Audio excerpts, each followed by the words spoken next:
Hello guys, welcome back to my channel. Jumpa lagi sama John Itung. Dan di kesempatan kali ini saya akan sharing ya kepada teman-teman gimana sih bang solusinya apabila HP Xiaomi kita kalau di charger dia kedap-kedip begitu aja LED-nya. Dan ini posisi masuk ke counter kami, posisinya itu udah mati total kayak gini guys. Baiklah, di sini di kesempatan-kesempatan yang lalu saya juga pernah buat video ini. Dan tunggu sebentar, ini saya akan mengukur tegangannya ketika dicas. Nah, ini tidak ada daya yang masuk, sehingga ini bisa dipastikan tidak ada tegangan kayak gini. Itu berarti daya dari casannya tidak bisa diteruskan ke mesinnya. Maka dari itu saya memutuskan untuk membongkar mesin HP ini.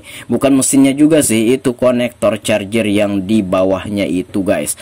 Nah konektor chargernya ada stiker yang berwarna merah, itu berarti HP-nya ini pernah masuk air guys, kayak gitu ya.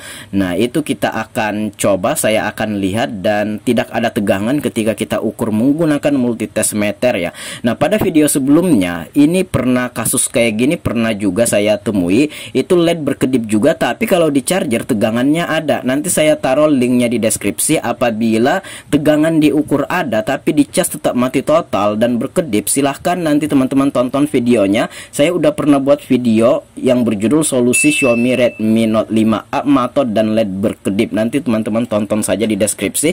Itu tanpa ada yang diperbaiki, itu hanya beberapa trik-trik sederhana. Tapi beda halnya dengan kasus yang ini. Ini murni dari konektor charger yang bermasalah. Maka dari itu konektor chargernya ini bakalan kita copot dan kita akan ganti menggunakan yang baru. Nah, di sini kalau teman-teman tidak ingin ribet atau repot, sebenarnya teman-teman bisa belikan satu set ya, harganya murah di Shopee 9.500. Jadi tanpa angkat-angkatan beli satu set papan PCB-nya ini, harganya murah, ya udah tinggal pasang kembali. Nah, berhubung di sini orangnya pengen cepat juga, saya nggak ada stok juga untuk papan PCB-nya ini, ya udah kita gantikan konektor chargernya yang ini ya. Dan kalau mau di order juga butuh waktu juga. Dan saya udah panasi pakai blower Quick 850A yang KW, bukan yang original. Dan saya udah pakai 2 tahun, harganya saat beli itu sekitar 475, itu belum ongkir ya. Nanti teman-teman silahkan ya, kalau pengen cari blower di Shopee banyak, di Bukalapak juga ada, di Tokopedia silahkan cari sendiri. Saya udah pakai blower Quick 850A yang KW ini udah nyaris 3 tahun dan bagus saja, belum ada servis ya. Nah, oke, dan untuk panasnya itu sendiri saya setel di 6 dan anginnya di 5 biar agak panasan sedikit, nggak masalah. Nah, ini konektor charger yang akan saya gantikan itu saya beli kemarin cuma 800 perak guys, murah meriah ya. Nah, kebetulan juga stok kita ada, ya udah kita gantikan konektor chargernya ini doang ya. Nah, kayak gitu. Iya, nah lanjut kita blower saya belum mati. Nah, ini kita solder, solder uap. Kita blower dari atas sambil kita main-mainkan kayak gitu. Jangan stuck ya, nanti konektor charger kamu nanti bisa meleleh. Jadi itu digoyang-goyang, dimain-mainkan, dan anginnya jangan lewat dari 6, itu digoyang-goyang ya, supaya nantinya bisa melengket dengan sempurna itunya, timah-timahnya itu, dan kaki-kaki konektor chargernya ini.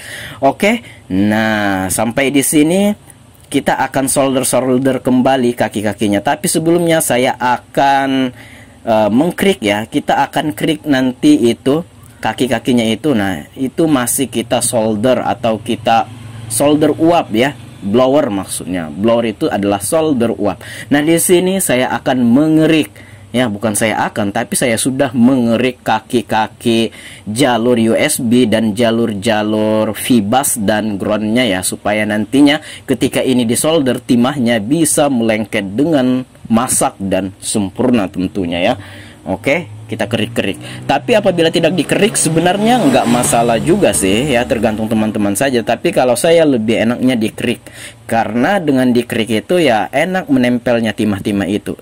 Langsung bos ya, langsung kita kasih timah ke sananya biar agak banyak, nggak masalah. Karena di sini kita akan blower kembali ya.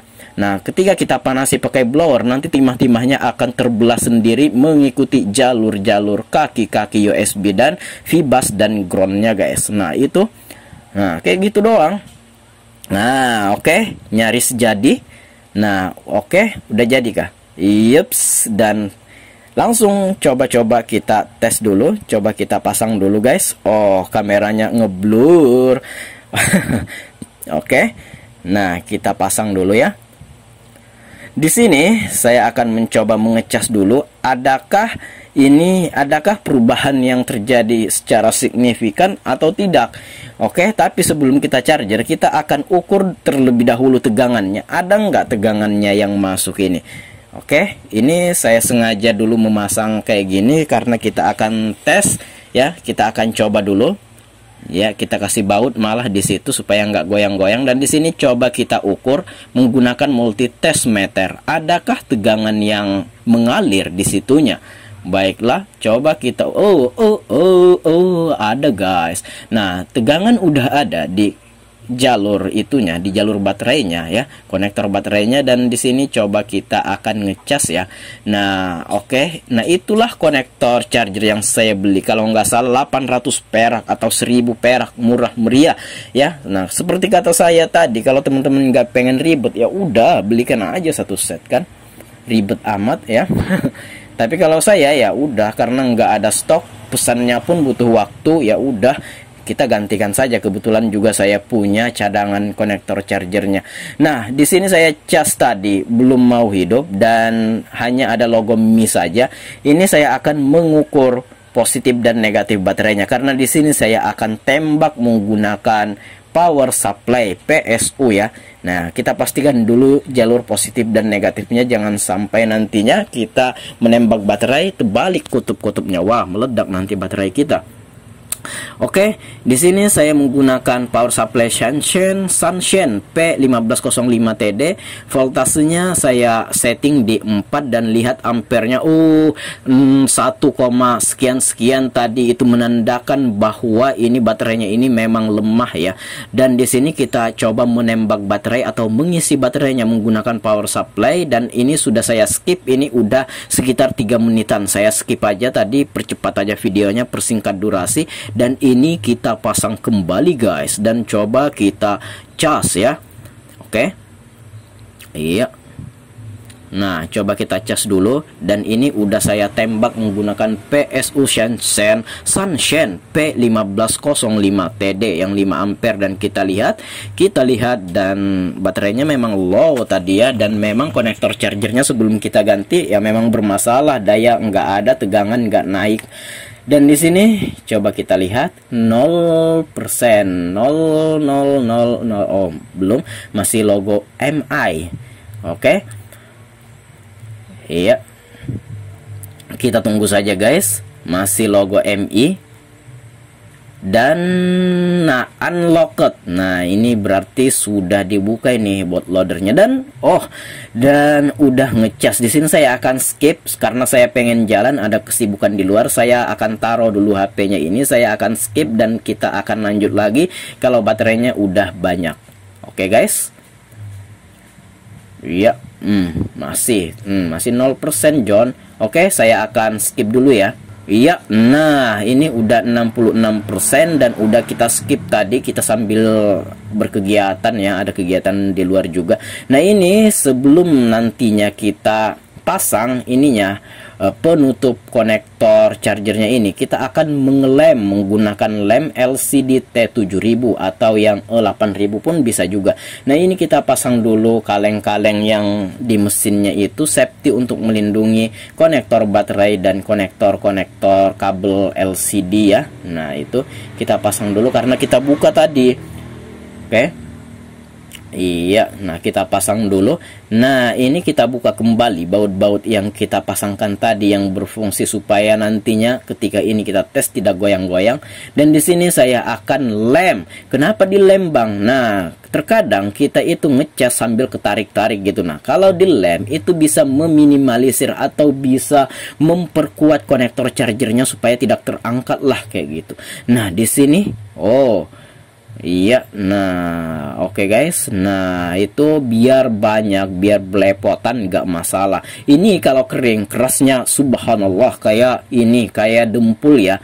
Ini, nah walaupun belum kering kayak gitu ya lembek lah. Tapi apabila udah kering ini kuat banget guys, sehingga walaupun dicas ketarik-tarik ya minimal ini lebih tahan lah daripada tidak lem kayak gitu. Nah, Zanlida T7000 adalah lem andalanku. Oke, kita pasang dulu itunya. Jadi jangan sampai nanti kering ya baru dipasang, takutnya mengganjal lemnya itu. Biar saja dia agak basah kayak gitu, biar terbentuk ya. Nah, tapi apabila kita ingin melepas ininya, itu nggak akan menyatu ya. Ini tetap bisa, tidak akan melengketkan penutup ini, penutup safety yang berguna sebagai antena ini tidak akan susah dibuka walaupun konektor chargernya kita lem. Karena walaupun bersentuhan tetap enak aja dibuka lah, itulah intinya. Kita pasang dulu semua baut-bautnya ini, dan ini udah hampir selesai video ini. Baiklah, jika teman-teman ingin bertanya tentang apapun saja, silahkan komen-komen ya, apalagi tentang seputaran servis HP pemula. Di sini juga kita tidak menggurui guys, tidak menggurui, tapi di sini kita sama-sama belajar. Adapun video yang saya buat di sini guna untuk sharing kepada teman-teman. Mudah-mudahan sharing saya, setiap video yang saya buat itu bisa memberikan manfaat buat teman-teman ya. Apalagi kalau teman-teman menonton video kayak gini, teman-teman bisa buka usaha servis HP. Wah, itu lumayan ya. Menurut saya lumayan video yang bisa mempengaruhi orang, bisa sampai membuka usaha servis HP itu ya. Karena ada beberapa orang yang menonton video saya sampai akhirnya dia buka usaha sendiri ya. Alhamdulillah lah, kita bisa memberikan manfaat untuk orang lain ya, dan usahanya itu bisa digunakan untuk memenuhi kebutuhan sehari-hari. Oke, sampai di sini ya. Saya kira itu saja. Jika ada pertanyaan ya udah komen-komen, dan jika teman-teman ingin sharing sama saya bisa DM Instagram saya ada di sudut kiri bawah video ini @johnitung guys. Nah, HP-nya kita coba nyalakan dulu. Saya akan akhiri video ini, semoga bermanfaat. Jangan lupa subscribe. Oke guys, saya John Itung ya. See you the next video my brother, dan terima kasih telah menyaksikan video ini guys. Oke, see you, bye bye guys. Oke.